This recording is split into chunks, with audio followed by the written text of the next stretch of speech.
ওই পাড়ের ছামছুল কাকার পুকুরিতে বিশাল শক্তিশালী কাঁকড়া এসেছে।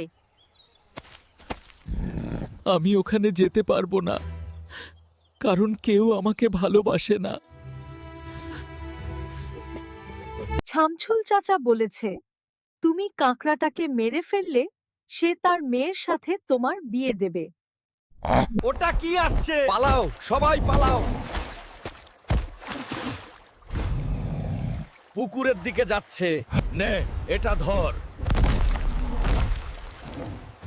তোর শেষ দিন আজ। যুদ্ধ শেষে হাল্ক বিজয়ী হয়ে দাঁড়িয়ে আছে, পরাজিত কাকড়া মাটিতে। আকাশে সূর্যাস্তের আলো, হাল্কের শরীরে কাদামাটি। এখন তোমার মেয়ের সাথে আমাকে বিয়ে দিয়ে দাও।